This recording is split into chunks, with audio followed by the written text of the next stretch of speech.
Okay, so we have Gavin here from Smith's Instruments, and we're just going to have a little chat because we're neighbours, aren't we? We are indeed, yeah. We're stand 25, and what's your stand? We're 61 and 62 across the road, yeah. Yes. Yeah.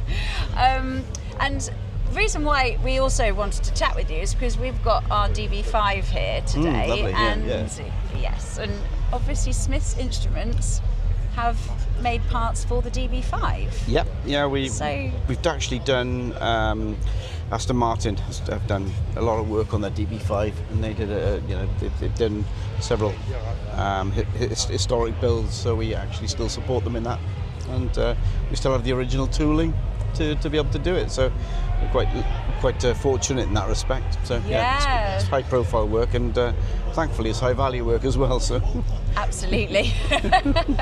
So is there a main component that you've made for, say, the DB5? Well, we make the full suite of instruments: the speedometer, tachometer, and all of the what we call minor gauges, fuel, oil pressure, etc. So we do all of those. The really important gauges. And they can either be made as they were originally, which is mechanical gauges, perhaps, or we more and more now we do gauges that are electronic, but they look exactly the same, but they have better functionality and they're inherently more reliable because of that. Yeah. It sounds a bit of a daft question, but is there much change in the way you manufacture the digital gauges to the? Yeah, I mean, the basis of a digital gauge is a printed circuit board, and the basis of the original mechanical gauges are several different technologies that go into them. So a mechanical speedo is much like a watch, and building that up is requires a lot of skills. And the mechanical oil pressure gauges, again, they've got what they call a board and tube inside. So when you pressurize it, it flexes, and it through gearing moves the pointer. So there's a variety of different technologies in an original set of gauges, but in an electronic set that's resto mod, then they're far simpler, but you still need all of the aesthetics and the graphics to look right. Yeah. Have you found that in recent years demand shifted from one style to another, or has that changed with resto mods? Or I mean, more and more because of the nature of the market, EVs coming along, which are fairly dull, and they all look the same, or they all will look the same because they're designed by computers. People are going back into their collection of historic vehicles, and they want to drive them, and they want to be reliable. And the speedometer's got to read correctly. Yeah. Because of legislation, etc. So there is more of a push. There's still a very, very small part of the market that actually wants everything as it was, and there's no compromise. It's becoming more and more difficult to do, but the resto mod is the larger part of the market by a long way. So our DB5 here was in Aston Martin Works for about 2 to 3 years. Oh, wow. Okay. Having a full restoration. So I should imagine it's probably got our instruments in it. Yes, absolutely. That's something we do. Yeah. So how long has Smith's Instruments been going for? Like, where did it start? We've got a timeline on our stand, and it was in the late 1800s that Samuel Smith started making instruments, and he actually made the first speedometer for, I think it's Edward the VI or something like that. So, wow. For his car, that was the first speedometer. Must have been like one of the first cars. It was, yeah, available, it was the first car, right? and, first speedometer, and since then, through the it grew and grew, and in the war years, actually went over to a lot of aircraft production and aircraft instruments, which still remained on there, and then we now concentrate on the historic vehicles or the older vehicles from 1950s through to 1980s. So things like Mini, MG, Land Rover, Aston Martin, as you said, and a plethora of other ones. So of others. Yeah. But you touched on it's not quite just automotive; it's aviation as well. No, we don't get involved with the aviation market. There's far too much, it's got to be. You've got to have traceable quality systems. So for a small company, it's too expensive really to enter into that. So we wouldn't contemplate it. You know. So and there's very little demand actually. We stick with the cars. Cars, motorbikes, boats. We do a lot of boat stuff. Oh, okay, yes. Yeah. Marine. We've done tachometers for the RNLI in their boats. We've done all sorts of. We've got quite a lot of odd jobs around the place. Interesting projects. Yeah, all interesting projects. Yeah. We get involved in quite a lot of different stuff, and especially when the big manufacturers just give up doing things because it's not commercially viable for them. For us, it's an opportunity. So we see that coming along. Yeah. Well, you've got some strong foundations there, haven't you? You've Yeah, been going a long time and working with some really wonderful manufacturers, and RNLI for boats as well. I mean, it's really got to be spot on for them, hasn't it? So, I mean, we did a small project for them some years ago, and that worked out well. But it also introduced us into other parts of the marine market. So just because you do one job, you tend to then people recognise what you can do. Think, can you do something for me? And that, word of mouth spreads. It spreads quite a lot. So you've got a really interesting car on your stand. Yep. Can you tell us a bit about it? To be honest, the detail, I haven't got the detail behind me, but the Testadoro, the guys from Testadoro, Dario, he got into a project with Caterham, who we do work for. Yes. And the basis of his car is a Caterham chassis. Historically, I think it was in 1947 that Testadoro, the name, which means golden head, they came from Italy, and they are using the Caterham chassis, and they're using the Caterham gauges as well, which we do. So he asked us for some gauges that were based on the Caterham gauges.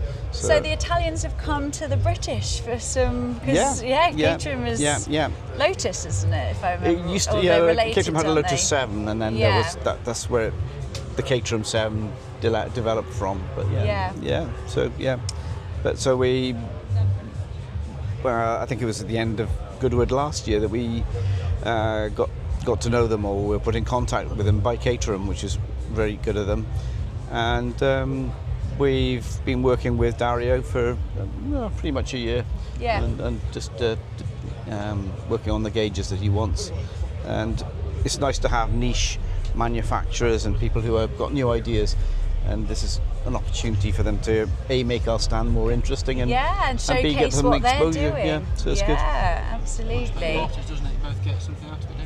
Yeah, absolutely. Yeah. And also, you form new relationships with guys, and get to know them in this kind of environment. So it's really good. Yeah, so it's the ideal opportunity. How many years have you been coming to Goodwood as a company? I was trying to work that out actually. I think it's going on for 14, 15 years, something like that. Yeah. So you've become part of the community and a part of the. So. Yes, I bet you start to recognise people. You do? And see you next year. And well, it's a bit like that. Yeah. I mean, if you stick with Goodwood, you more or less get the same plot every year. So. Yeah.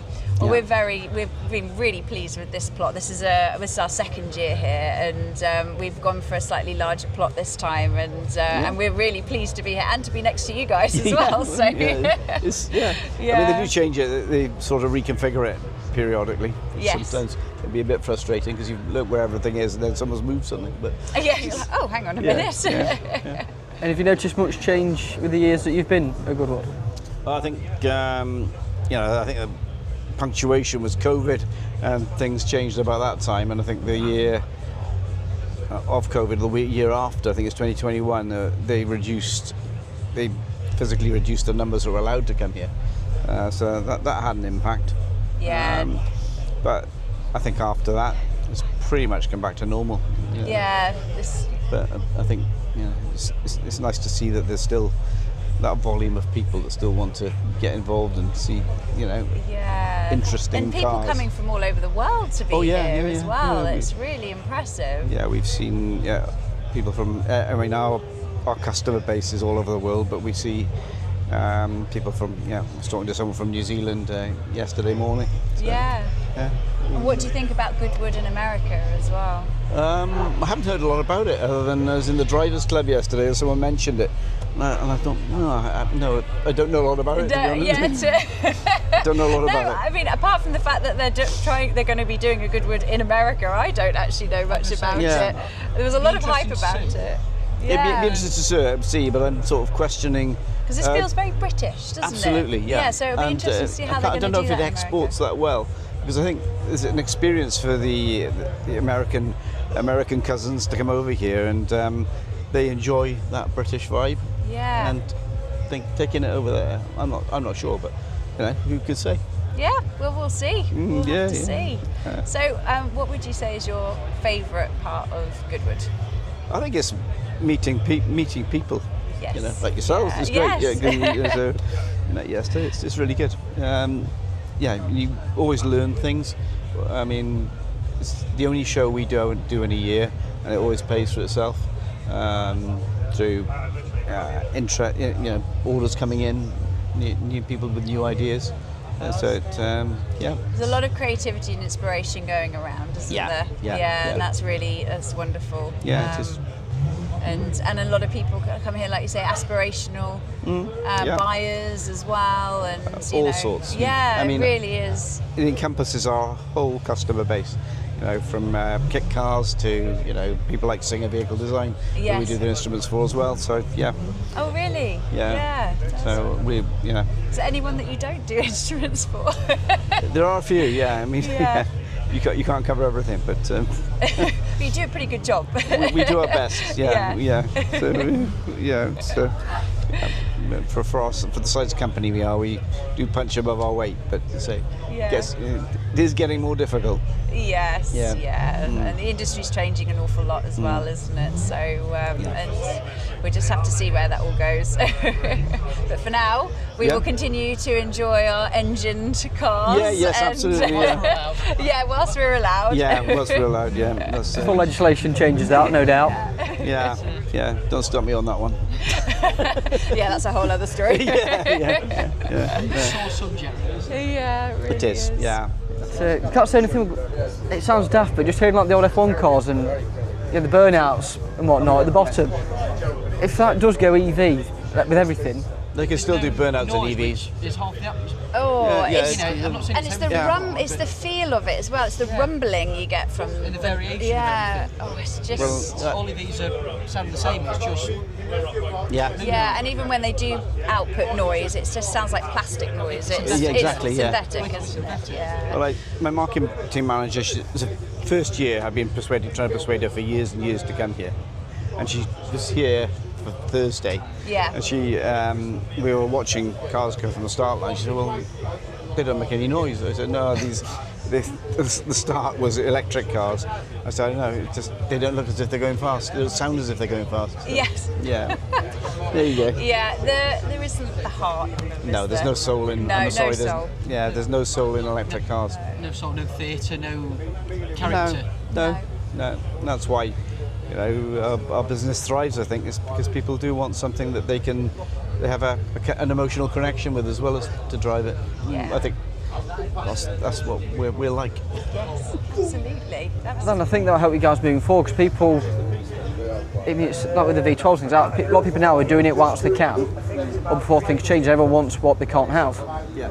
I think a lot of people will be keeping cars going that bit more, and Doing things like more refurbishments and restorations. Absolutely. I think that really would be the case, because it is that human nature. People do, if it's the demand is, As soon as you take it will away, go you up want it more, as will go up as there's less I think availability. the other thing is that I don't think anyone in government recognises the skills base behind all of this, all of the internal combustion engine industry, in terms of instrumentation, in terms of engines themselves, and all of that learnt technology is being wasted. And also the fact that people are actually using their hands to create these, as their brains and their hands to create these incredible machines.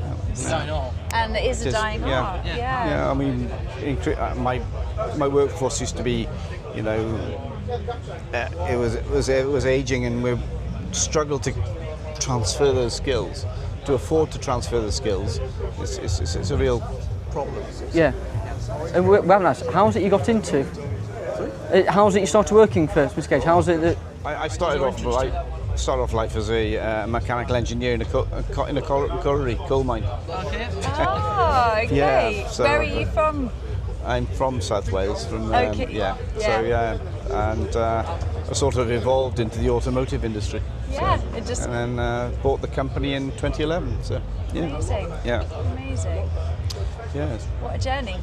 Yeah. It keeps me out of trouble. Just. Yeah. Yeah. Oh, that breeze is lovely, isn't it? It is. I was Yeah. melting away. Yeah.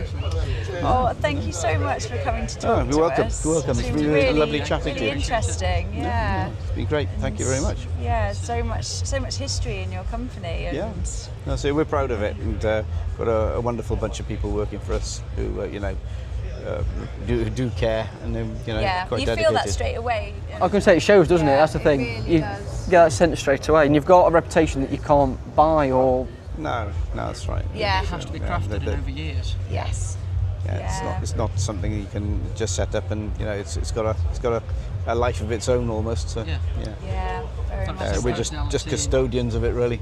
Yeah. Yes. Yeah. So, It's yeah. amazing. Thank you so much. Thank you. Yes, nice to have the opportunity.